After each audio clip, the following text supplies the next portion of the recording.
Liebe Zuschauerinnen und Zuschauer, Dear viewers, dear listeners, a warm welcome to a program from our series, The True School is the Life. Today on the topic, the disease-causing subconscious and life.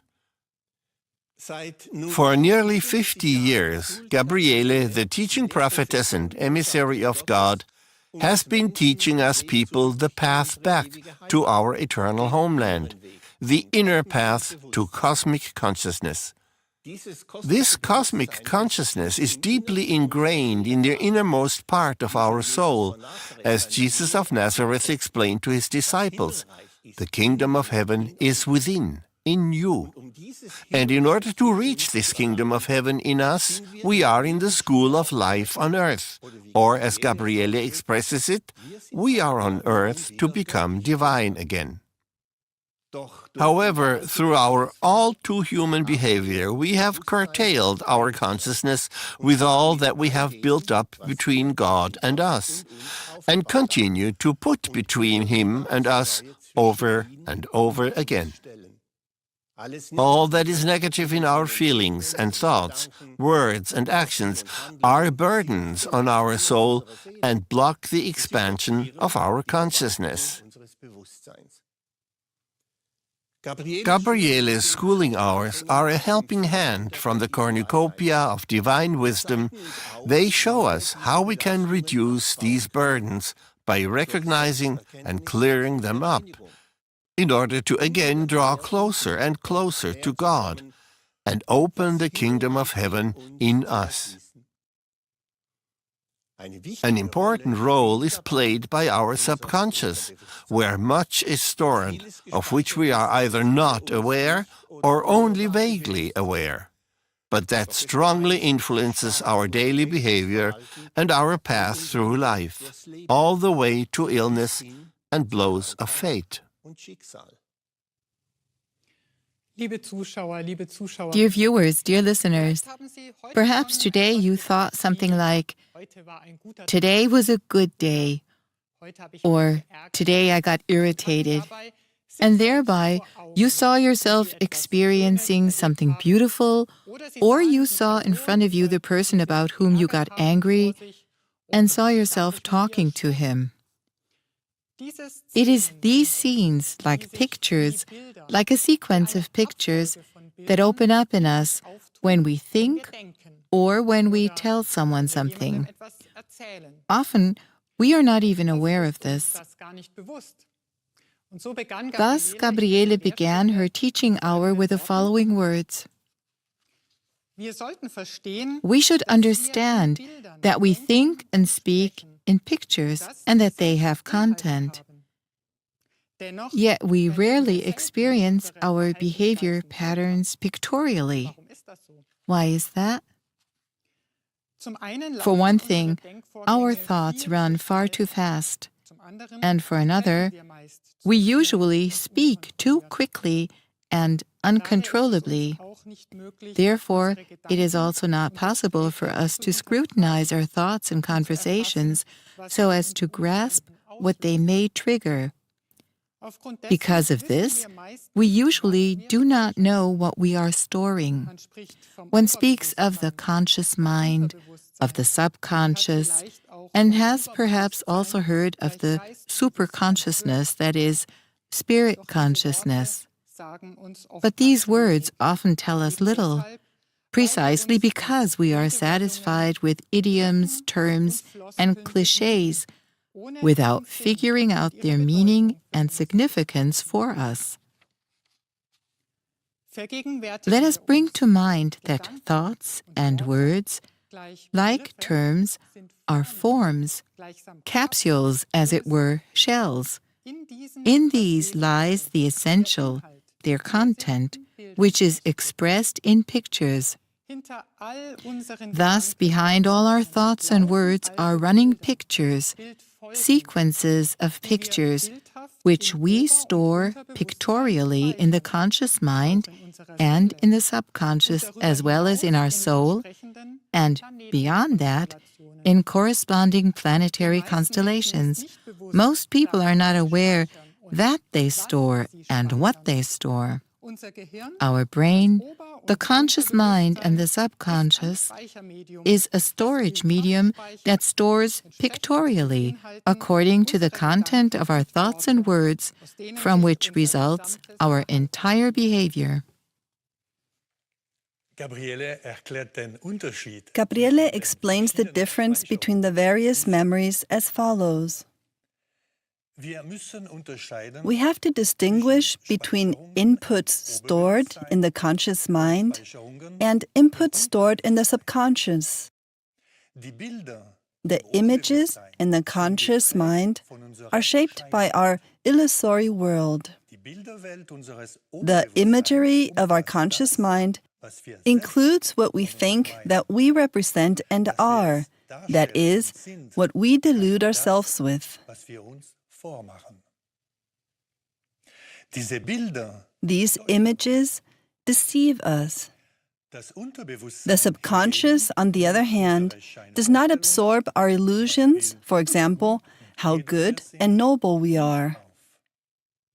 It stores precisely, without any influence, and pictorially, the true content of our thoughts, words, and actions, what we want to hide from others and from ourselves, our ignoble impulses, feelings, claims, and ambitions. It is the subliminal which does not like to be brought into view, that is, to be clearly recognized, because it would expose us. The subconscious is incorruptible. It does not deceive itself either when it reflects to us our all too human aspects or memories from our past. As a result, the conscious mind and subconscious are usually not in unity. The conscious mind stores our imaginary, that is, illusory world, and thus what we believe ourselves to be. The subconscious does not argue or maneuver tactically. It does not weigh. It reacts.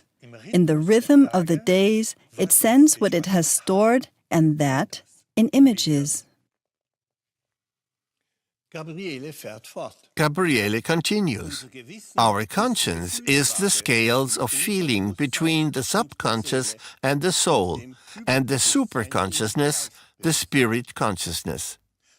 The superconsciousness, the spirit consciousness in us, is the eternally pure. It is the core of being. It is the Spirit of God in us, which places the principles of the law of the universe into the weighing pan, into our scales of feeling. If we have not learned to question and analyze what our conscious mind often leads us to believe, then we suppress our conscience. It becomes lazy and dull.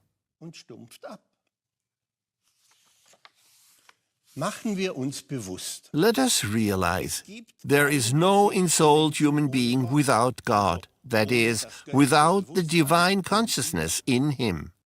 If God, the spirit consciousness in the person, also called the superconsciousness, cannot place any admonishing and helping impulses on the scales of the conscience, that is, the scales of feelings, because we do not question and analyze our thoughts, words, and behavior patterns, that is, we do not figure out what we have entered into the subconscious in order to correct it in time, then we block the scales of feelings, that is, the scales of conscience, and work exclusively with our conscious mind. This, however, continually gives us wrong information, thoughts, words, and behavioral patterns which we are convinced are correct. We believe that this is true. Nevertheless, it is only an illusory reality that we have created ourselves, which also includes all knowledge that is merely learned or that we have read. Let's listen to Gabriele's further explanations. Already by our empty phrases, such as, I assume that it is so, or I mean, or in my opinion, etc., we can recognize that we lack self-recognition and analytical thinking. With these platitudes, which are expressions with a content that corresponds to us, we state that we have not understood ourselves, that we say or think something of which we ourselves have no idea. The one who lives in this self-deception often considers himself clever and wise. He has not given his conscience any training. He does not want to look at himself or analyze himself. Such people waste their existence. They are satisfied with a self-adulation which they have entered into their conscious mind, with which they are in constant correspondence, until one day the subconscious is full and then expresses itself as a blow of fate. All cells, all cell tissues, the organs, and all other components of our body have a so-called compound consciousness that also consists of conscious mind, subconscious, and superconsciousness, that is, spirit consciousness.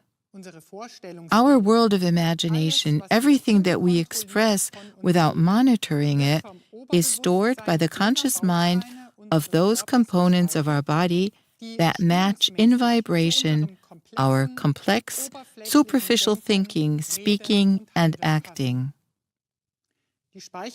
The storing takes place according to the principle of like attracts like. On the other hand, the subconscious stores the content of our patterns of thought and behavior in the corresponding components of our body.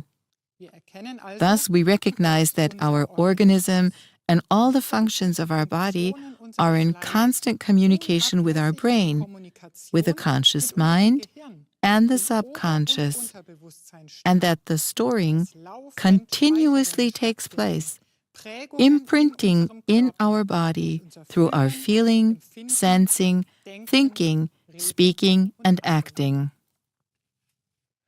Gabriele vertieft das Thema weiter. Gabriele deepens the topic.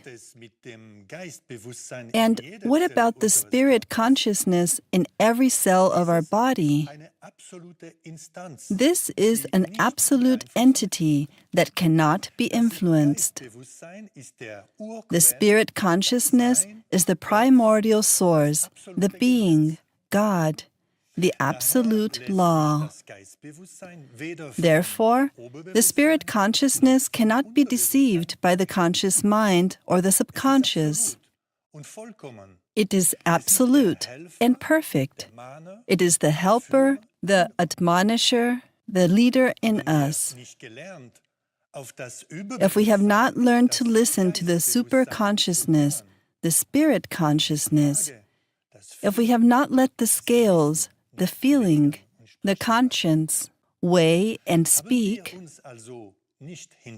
if, therefore, we have not questioned ourselves, and if we have not repented, cleared up and dissolved what is against the divine in us with the help of our inner leader and helper, then, gradually, the subconscious fills up and becomes autonomous. An autonomous subconscious has eliminated the scales of feeling and conscience for the most part. It only acts. This means that the conscious mind can hardly give orders to the subconscious anymore. The subconscious has become independent.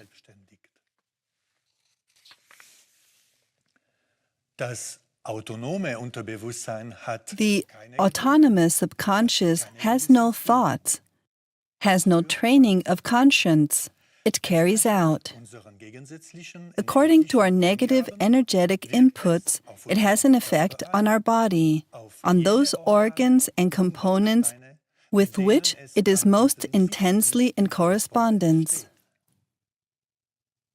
Negative energies have corresponding negative effects.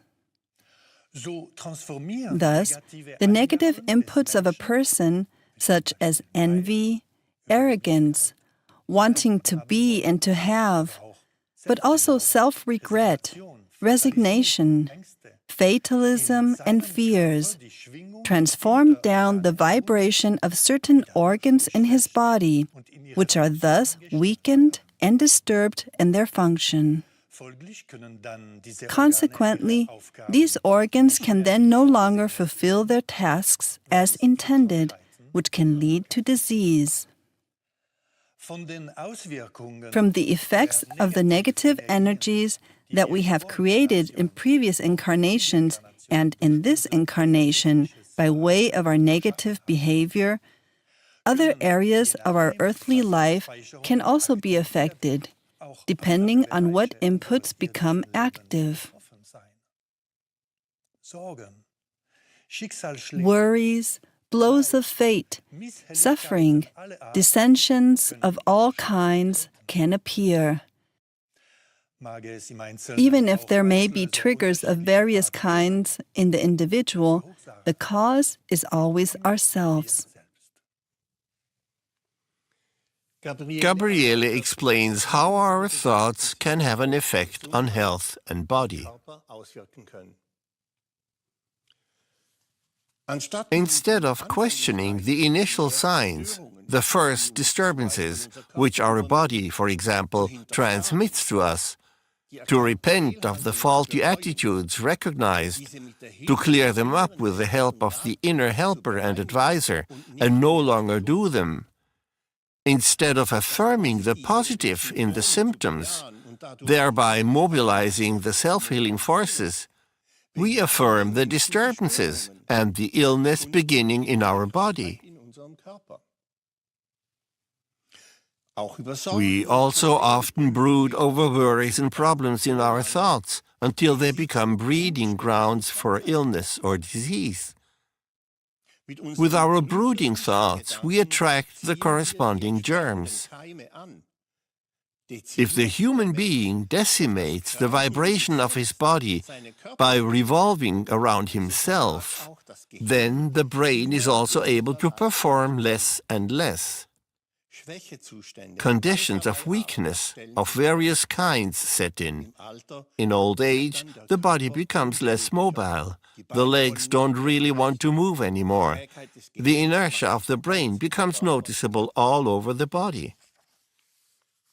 We continue to affirm these phenomena, the faulty switching points of our thinking and acting, and which the autonomous subconscious transmits to our body by continuing to complain about our ailments and that no one helps us, not even the doctor. How can the doctor help us? Can he make us healthy if we constantly reinforce and amplify what is flowing from our autonomous subconscious by moaning, complaining, and thus bring our whole body into a vibration that causes further indispositions, difficulties, and illnesses?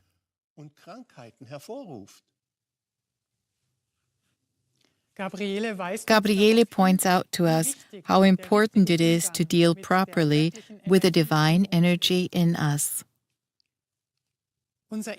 Our life on earth is invaluable. Day after day, God, the Eternal, gives each one of us His high energy so that we can recognize and overcome burdens, negative energies which we created in previous incarnations and in this earthly life, in order to grow more and more into a life in His Spirit. But if we use the spiritual energy given to us by letting it flow into the negative, the self-centered, This is an abuse of this divine gift, which does not lead us to salvation. In this way, we often treat ourselves and the gift of our life on earth too negligently by repeatedly affirming illness, suffering, problems, blows of fate, and the like. We revolve around our ego, wasting a lot of divine energy and reducing our brain activity. It is then not surprising that we complain of headaches and forgetfulness or nervousness and insecurity. Apart from memory loss, possibly caused by brain damage, each one of us has a brain activity, a memory capacity of unimaginable power. Of course, the brain must be trained for the positive. We often hear, "I am forgetful," or "I can't remember any numbers," or "I can't remember what you say, I have to note it down," or "I'm too tired to think about it." Forgetfulness sets in through indifference. We take in what others tell us thoughtlessly and without interest. If we get to the bottom of this indifference, we inevitably come up against our egocentricity. We have in mind our own seeming well-being, our interests, our benefit. We don't care how our fellow people feel.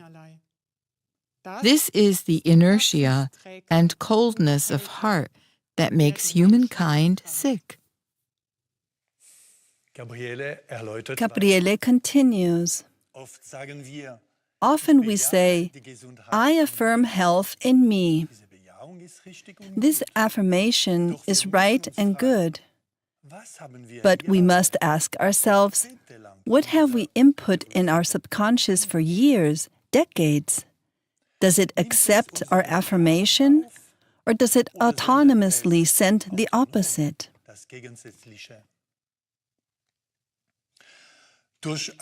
Training the brain could stimulate the reversal of polarity of our conscious mind and subconscious, so that the disease-causing subconscious receives the appropriate positive signals from the conscious mind and gradually focuses on them.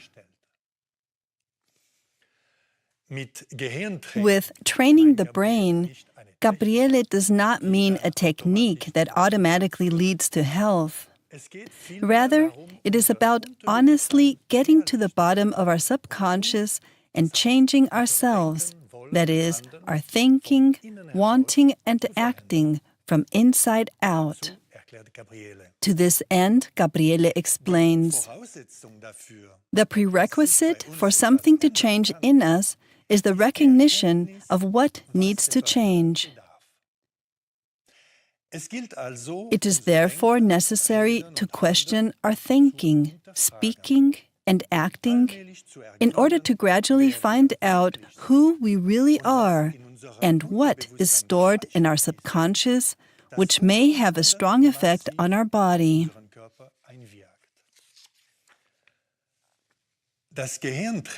Training the brain is decisively determined by the direction of our thoughts. As long as our thinking is negative, we direct the impulses of our brain in the wrong direction. We not only waste energy, but also make ourselves sick. If we want to train our brain in a positive way, we have to take time for this. For example, if we affirm the health of our body, the health of certain organs, then we should pause at each affirmation and wait for the reaction of our body.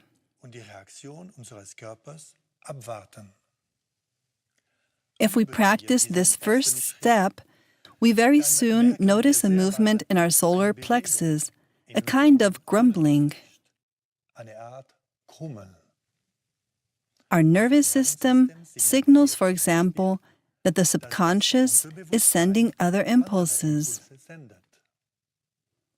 If we take the time to perceive these nerve impulses in the conscious mind, we may experience pictures from the subconscious, contents of our behavior pattern that we were not aware of before, but which are decisive, for example, for heart problems, stomach problems, and the like. We should allow these pictures to take effect in us so that we can look more closely at them. The pictures have an effect on our disposition. Very gradually, what is bothering our body crystallizes. Gabriele explains more.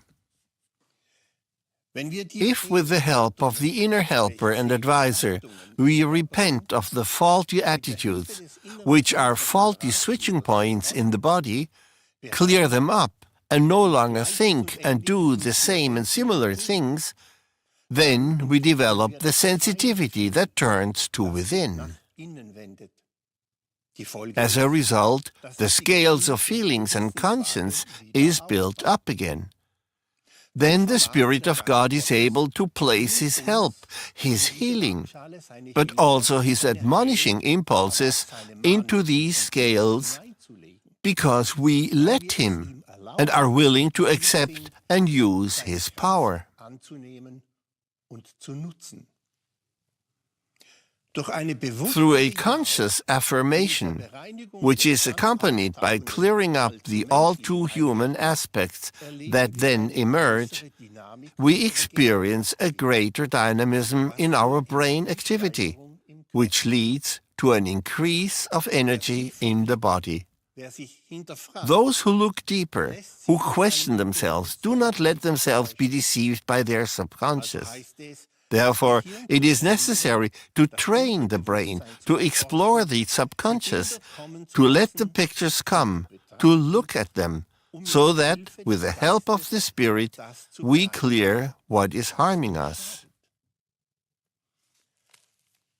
Well, dear viewers, dear listeners, during this teaching hour, from which we were able to read excerpts today, Gabriele conveys to us important insights into the significance of conscious thinking, speaking, and acting. One is amazed at how little we human beings know ourselves. With this schooling, we now have an excellent tool in hand to get to know ourselves. For today, we take our leave of you, and we wish you and all of us many good insights and experiences, and look forward to welcoming you to a next program of The True School is Life. Goodbye, and a warm greetings in God. Und ein herzliches Gott zum Gruß.